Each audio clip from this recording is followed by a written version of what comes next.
গণতন্ত্র বনাম বিপ্লব।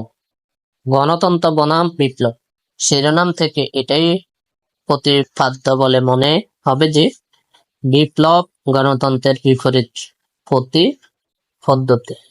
আসলে বিপ্লব শব্দটি অত্যন্ত ব্যাপক অর্থবোধক।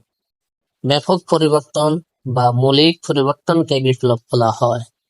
আল্লাহর রাসূল সাল্লাল্লাহু আলাইহি সাল্লাম চরিত্রহীন সমাজে উন্নত নৈতিক চরিত্রের লোক তৈরি করে তাদের জীবনে সত্যই বিপ্লবিক পরিবর্তন এনেছে।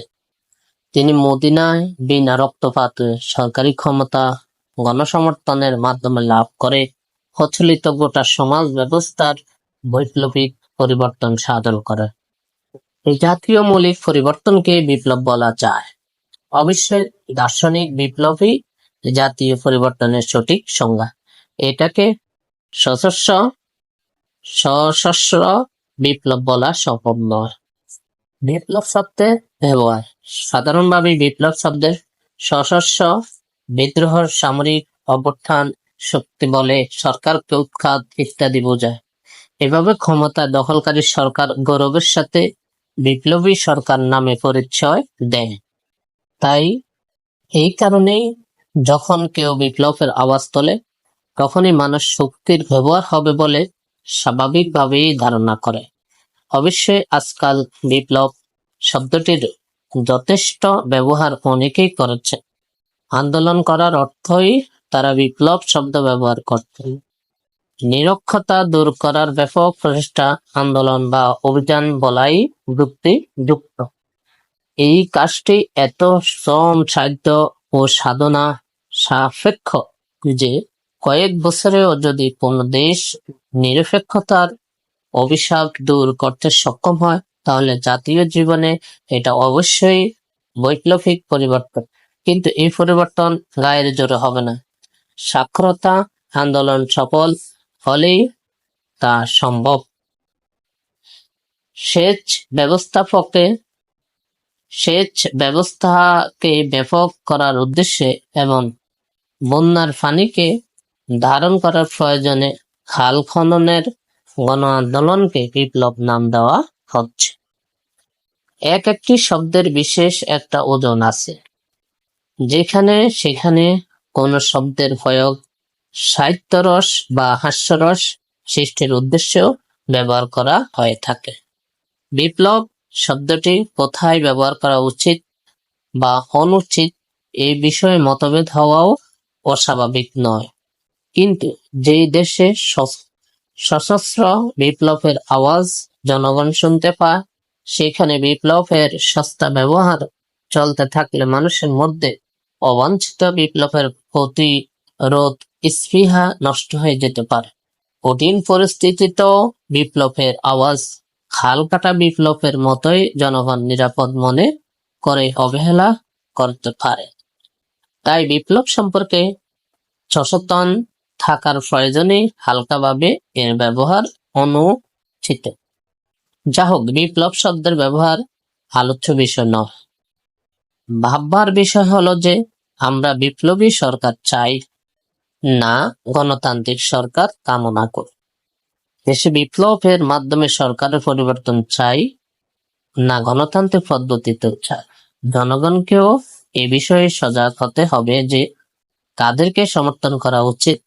যারা গণতান্ত্রিক শাসন ব্যবস্থায় সর্বদিক দিয়ে কল্যাণকর মনে করেন তাদের কর্মপদ্ধতি এক ধরনের হবে, আর যারা শক্তি প্রয়োগ করে ক্ষমতা দখল করতে আগ্রহী তাদের কর্মনীতি সম্পূর্ণ ভিন্ন ধরনের হওয়াই স্বাভাবিক। গণতান্ত্রিক মনোভাব। যারা গণতন্ত্রে বিশ্বাসী তাদের আচরণ গণতন্ত্র সম্মত হবে।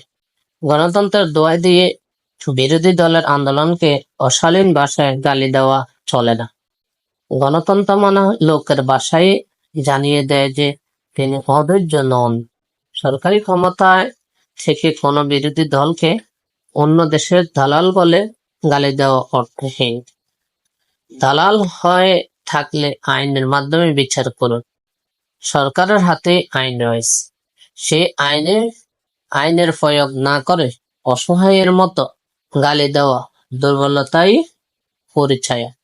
এছাড়া বিভিন্ন রাজনৈতিক দল এদেশে যে হারে একে অপরকে বিদেশি দালাল বলছে, তাতে দুনিয়ার মানুষ আমাদের সবাইকে শুধু দালালই মনে করবে।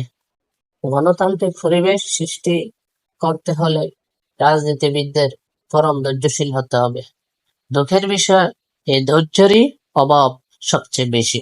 সরকারি ও বিরোধী দলীয় নেতৃবৃন্দের পারস্পরিক সমালোচনার ভাষা যে নিম্নমানের লক্ষণ প্রকাশ করে, তা গোটা জাতির জন্য লজ্জাজনক। এই বিষয়ে সরকারি দলের দায়িত্বই বেশি। তারা ক্ষমতায় থেকে যদি আদর্শ স্থাপনের চেষ্টা না করেন, তাহলে বিরোধীরা শিখবে কি করে? যারা ক্ষমতায় আছেন তাদের অধৈর্য হবার কোনো প্রয়োজন নেই। বিরোধীরা ক্ষমতায় যাওয়ার জন্য যদি অধৈর্য হয়, তাহলে কিছুটা অ্যালাউন্স তাদেরকে দিলে তারা প্রশিক্ষণের মাধ্যমে সংশোধন হতে পারে। বিরোধী দলের অবশ্যই ক্ষমতা পাওয়ার অধিকার আছে, কিন্তু কিভাবে তারা ক্ষমতা যেতে চান? একটা নির্বাচন হয়ে গেল, তারা নির্বাচনে অংশ নিলেন, আর একটি নির্বাচন পর্যন্ত ধৈর্যের সাথে তাদেরকে কাজ করে যেতে হবে। বর্তমান শাসন ব্যবস্থা গণতন্ত্রের দৃষ্টিতে নিঃসন্দেহে ত্রুটিপূর্ণ। এসব কথা যেমন সত্য, তেমনি গণতান্ত্রিক পন্থায় যে গণতান্ত্রিক ব্যবস্থা চালু হতে পারে না, সেই কথাও সত্য। তাই যারা গণতন্ত্রে বিশ্বাসী, তাদের নিজেদের কার্যাবলী প্রথমে গণতন্ত্রসম্মত হতে হবে। যারা বিরোধী দলে আছে, তারা গণতান্ত্রিক ব্যবস্থার অবিচ্ছেদ অংশ। তারা গণতান্ত্রিক পন্থায় আগামী নির্বাচনের মাধ্যমে ক্ষমতা পেতে চাইলে তাদের কার্যক্রম এক ধরনের হবে, কিন্তু যদি বিপ্লবের মাধ্যমে ক্ষমতা যেতে চায়, তাহলে সম্পূর্ণ ভিন্নরূপ কর্মধারায় তারা অনুসরণ করবে। তাদের কর্মনীতি ও কর্মপন্থা থেকেই তাদের প্রকৃত চেহারা সবার সামনে স্পষ্ট হতে পারবে। গণতন্ত্রে বিশ্বাসী দলগুলোকে অত্যন্ত নিষ্ঠা ও ধৈর্যের সাথে জনগণকে তাদের কার্যাবলী দ্বারা এতটুকু রাজনৈতিক শিক্ষা দিতে হবে, যাতে তারা তথাকথিত বিপ্লব ও গণতন্ত্রের পার্থক্য বুঝতে পারে। গণতান্ত্রিক পদ্ধতি যে সবার জন্যই নিরাপদ, এ বিষয়ে রাজনৈতিক কর্মীদেরকে সজাগ করে তুলতে হবে। বিপ্লবের অনিশ্চিত পথ গণতান্ত্রিক পদ্ধতি ত্যাগ করে যারা বিপ্লবের পথে গদি যেতে চান, তাদের নিজেদের নিরাপত্তা কি নিশ্চিত? তৃতীয় বিশ্বের দেশগুলোকে বিপ্লব যেখানে এসেছে, সেখানে গণতন্ত্র কোথাও দানা বাঁধতে পারেনি। বিপ্লবের পর বিপ্লব লাইন ধরে এসেছে। এটা কি নিরাপদ পথ? শক্তি প্রয়োগ করে ক্ষমতা গেলে শক্তির উপর নির্ভর করেই শাসন চলে। এই ধরনের সরকার জনগণের সমস্যার কোনো সমাধান করতে পারে না বলে যখন জনসমর্থন হারায়, তখন সুযোগ বুঝে পাল্টা বিপ্লবীরা ক্ষমতা দখল করে। তাই এই পথ একেবারেই অনুচিত। বিদেশি শক্তির সাহায্য নিয়ে যারা বিপ্লব করে, তাদের অবস্থা আরো করুণ। আফগানিস্তানের নূর মোহাম্মদ, তারাকি, হাফিজুল্লাহ আমিন ও কারমান এই বিপ্লব দ্বারা কি ফেলেন?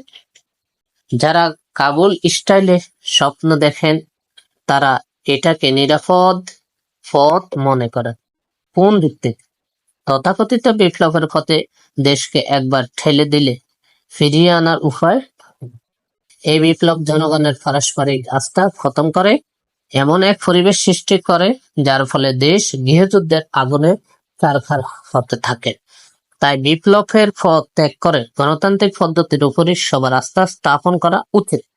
গণতান্ত্রিক ব্যবস্থা দেশে চালু করার প্রধান দায়িত্ব ক্ষমতাসীনদের।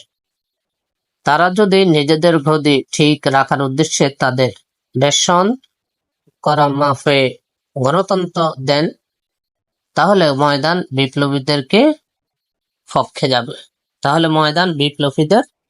যাবে। যদি আন্তরিকতার সাথে গণতন্ত্রকে বিকাশ লাভের সুযোগ দেন, তাহলে গণতান্ত্রিক শক্তি ময়দানে কমে শক্তিশালী হয়ে বিপ্লবীদের পরাজিত করতে সক্ষম হবে। ক্ষমতাসীনরা 1947 সাল থেকে একই দ্বারা গণতন্ত্রকে কোণঠাসা করে বিপ্লবী মনোবৃত্তিকে সুযোগ করে দিয়েছে। এর কুফল ক্ষমতাসীনরাই বেশি ভোগ করেছে, কারণ ক্ষমতায় চিরদিন থাকা যায় না। গদি থেকে নামার পরও আবার উঠার সিঁড়িটা বহাল থাকে। একবার কোনো প্রকারে কেউ ক্ষমতা ফেলে অন্য কেউ যাতে সেইখানে যাবার পথ না পায় সেই উদ্দেশ্যে সিঁড়িটাই নষ্ট করে দেয়, ফলে নিরাপদে তারা নামার পথও পায় না। গদিতে উঠানামার পথটা পরিষ্কার রাখাই গণতন্ত্রের পরিচয়।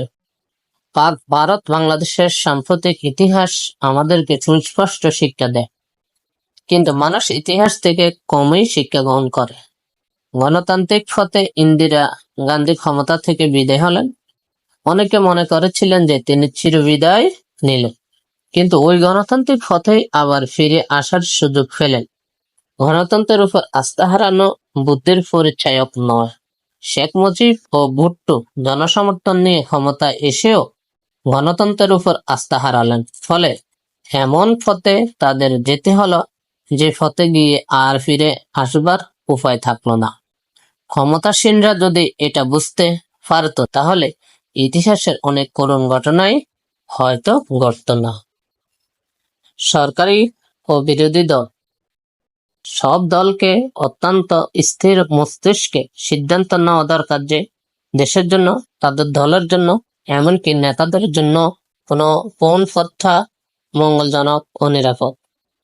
নির্ভেজাল গণতন্ত্র দিলে সরকারি দলের গদিচ্যুত হবার আশঙ্কা থাকলেও আবার জনসমর্থন নিয়ে গদি ফিরে পাওয়ার আশা থাকবে।